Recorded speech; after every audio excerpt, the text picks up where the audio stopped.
Capítulo 1. Sinopse. Os rios, lagos, mares e oceanos eram obstáculos que os seres humanos do passado muitas vezes precisavam ultrapassar. Primeiro, eles se agarravam a qualquer coisa que flutuasse.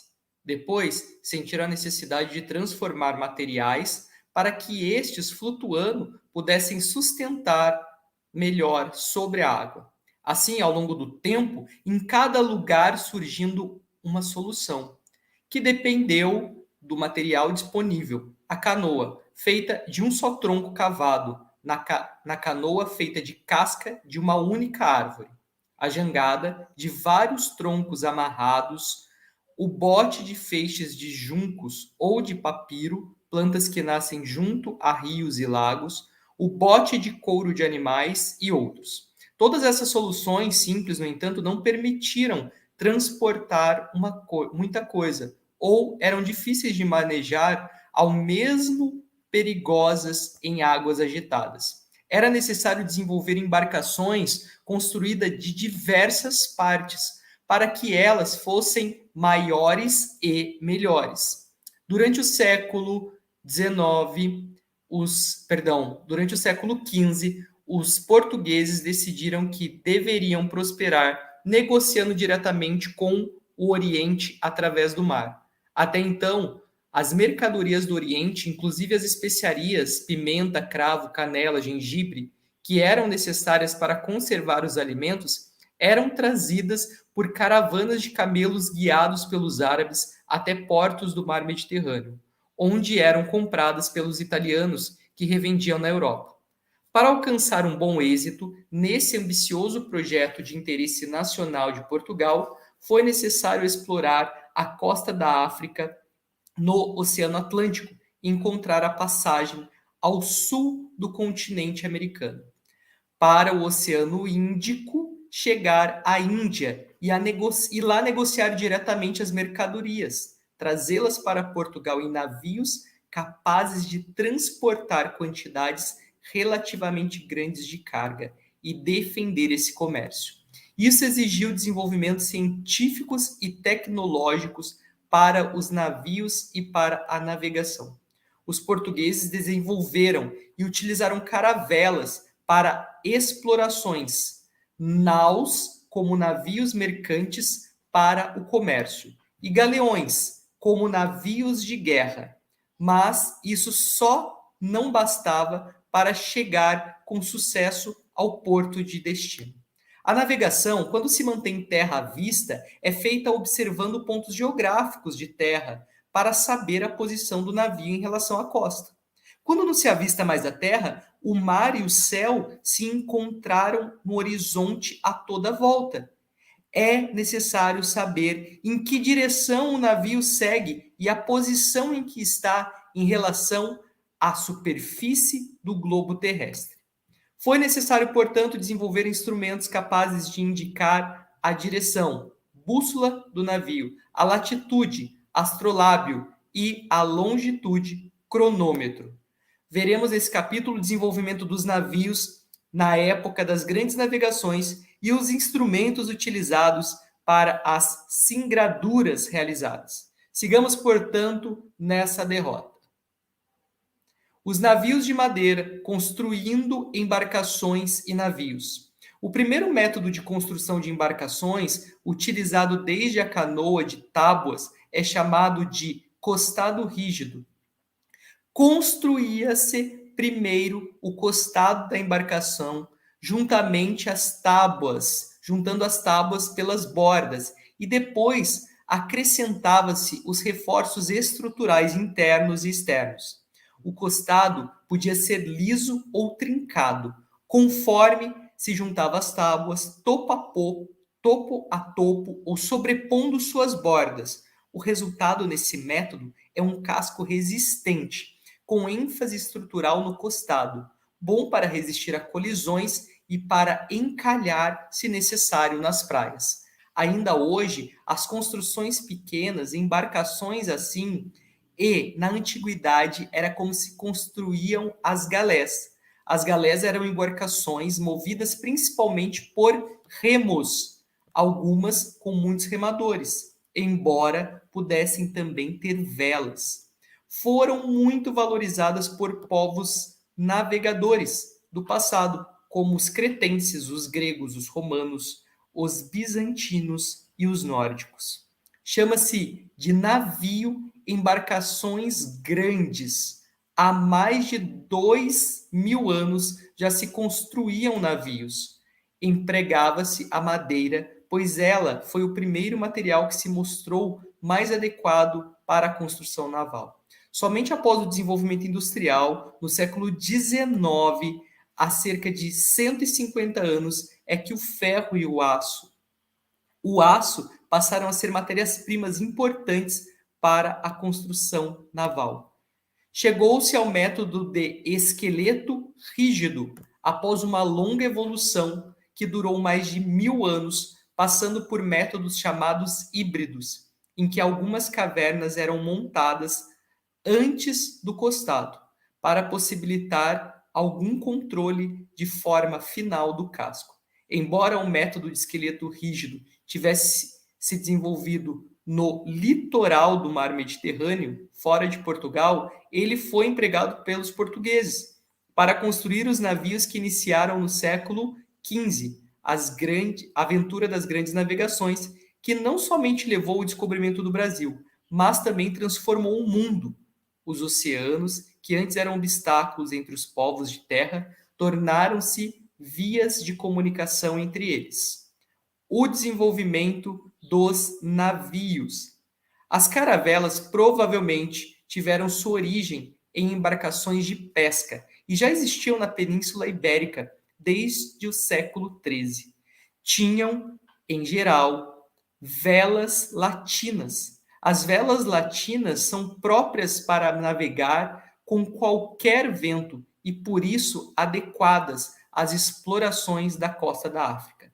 Principalmente, foi com as caravelas que os portugueses exploraram o litoral africano durante o século XV. Devido ao desenvolvimento dos navios e das técnicas e instrumentos náuticos, foi possível chegar ao extremo sul do continente africano, ao Cabo da Boa Esperança, permitindo contornar a África, passando do Oceano Atlântico para o Oceano Índico e chegar ao Oriente. A partir de então, apareceu a nau, navio maior destinado à navegação e ao transporte de mercadorias.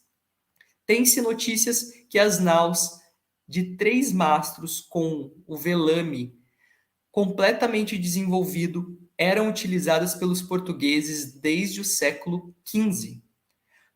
Por se enfatizar a prática mercantil, as naus eram mal armadas militarmente, levando poucos canhões para sua defesa e das rotas marítimas que comandavam, abrindo espaço para a concorrência estrangeira.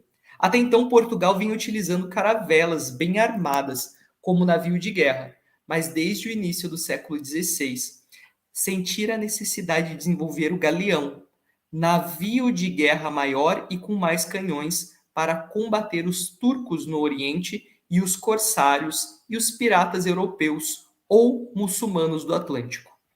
O galeão foi a primeira origem do navio de guerra para emprego no oceano. Foi construído para fazer longas viagens e combater longe da Europa. O desenvolvimento da navegação oceânica e os instrumentos e as cartas de marear. Para que Portugal pudesse realizar a expansão marítima efetiva nos séculos XV e XVI, foi preciso que se aperfeiçoasse a navegação, de modo a que se tornasse transoceânica e não apenas costeira, como se praticava. Quando começaram as grandes navegações, já eram conhecidas a bússola, inventada pelos chineses, também chamada de agulha de marear ou agulha magnética, e dentre os instrumentos de observação, o astrolábio. A bússola é composta por uma agulha imantada que se alinha à função do campo magnético natural da Terra, podendo-se saber a direção em que está o polo norte magnético, propiciando ao navio traçar seu rumo, sua direção. Para saber exatamente a posição em que se está em relação ao globo terrestre, é necessário calcular a latitude e a longitude do local. O cálculo prático da longitude a bordo dos navios depende de se conhecer com precisão a hora. Porém, a inexistência de relógios, cronômetros, também não fossem afetados pelos movimentos do navio causados pelas ondas, fez com que a hora não pudesse ser calculada no mar até o século XVIII, quando foram desenvolvidos cronômetros adequados para serem utilizados a bordo dos navios. A latitude não era difícil de se calcular e era através dela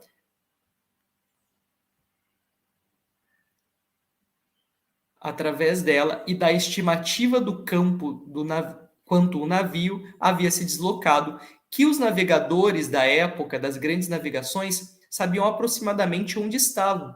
Evidentemente, erros de navegação ocorreram com consequências devastadoras. No hemisfério norte, a estrela polar, que ocupava uma posição muito próxima do polo norte celeste, permite nos crepúsculos, ao nascente e ao poente, quando se avista ao mesmo tempo o horizonte e as estrelas de maior brilho do céu. Um cálculo mais seguro da latitude. Basta medir sua altura em relação ao horizonte. Navegar mantendo a essa altura significa manter a mesma latitude. Deslocando-se para o sul ou para o norte, essa altura varia. Era assim, e com a ajuda de umas pedras translúcidas que polarizavam a luz nos dias nublados, que os nórdicos navegavam sem agulha de marear. Viajando para o oeste, alcançaram a Islândia e a América do Norte. Muitos séculos antes de Cristóvão Colombo chegar à América em 1492.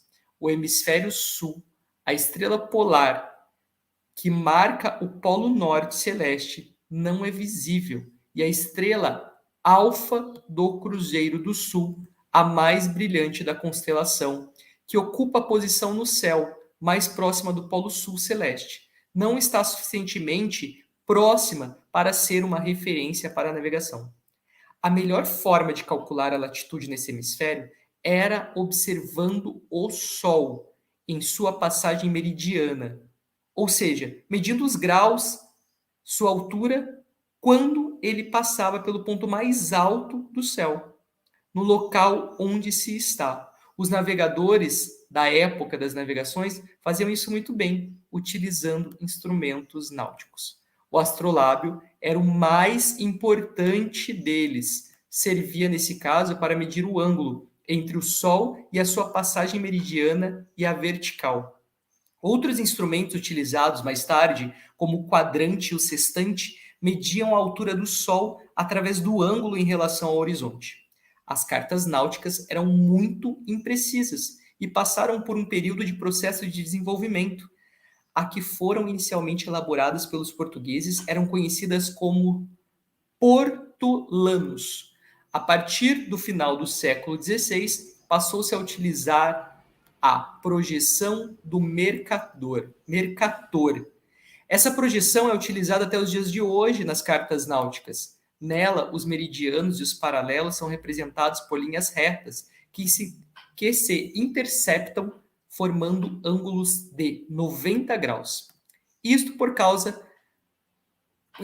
causa considerações distorções nas latitudes mais elevadas, porém tem a vantagem de os rumos e as marcações de pontos da Terra serem linhas retas, facilitando a plotagem das cartas. Como a Terra é aproximadamente esférica, na verdade um geóide, a distância mais curta entre dois pontos não é uma linha reta, projeção de Mercator, mas isto é somente um pequeno inconveniente e a curva que representa a menor distância pode ser calculada pelo navegador. A vida a bordo dos navios veleiros. A vida a bordo dos navios veleiros era muito difícil. O trabalho a bordo, com as manobras de pano, muitas vezes durante as tempestades, exigia bastante esforço físico e era arriscado. A comida sem possibilidades de se ter uma frigorífica era deficiente, principalmente em vitaminas, o que causava doenças como beriberi, pela carência de vitamina B, e o escorbuto, carência de vitamina C. Durante os longos períodos de mau tempo, não havia como secar as roupas. A higiene a bordo também deixava muito a desejar. Muitos morreram nas longas viagens oceânicas. Cabe observar que a vida em terra também não era fácil. O trabalho podia ser fatigante e o ambiente insalubre. Desconhecia-se a causa das doenças. Havia pouco conhecimento sobre uma dieta alimentar adequada. A medicina da época era muito deficiente e os antibióticos ainda não existiam. Morria-se por infecções causadas por bactérias, que seriam curadas sem grandes dificuldades nos dias de hoje. O escorbuto merece destaque, pois foi uma doença que causou morte de muitos marinheiros nas longas estadias no mar, quando a dieta dependia apenas de peixe, carne salgada e biscoitos feitos de farinha de trigo, o último alimento que se deteriorava a bordo dos veleiros. O escorbuto é causado pela falta de vitamina C na dieta. As gengivas inchavam e sangravam, os dentes perdem sua fixação, aparecem manchas na pele, sente-se muito cansaço. Com o tempo vem a morte. Em uma viagem de marinha inglesa, força naval comandada pelo Comodoro George Ansel, em 1741, 2.000 homens que partiram da Inglaterra, somente 200 regressaram. A maioria morreu por causa de escorbuto. Por volta de 1800, descobriu-se que esse mal poderia ser evitado, acrescentando à dieta suco de limão, rico em vitamina C, pois sua ingestão diária, em pequenas doses, evita o escorbuto, tornando mais saudável a vida a bordo dos navios.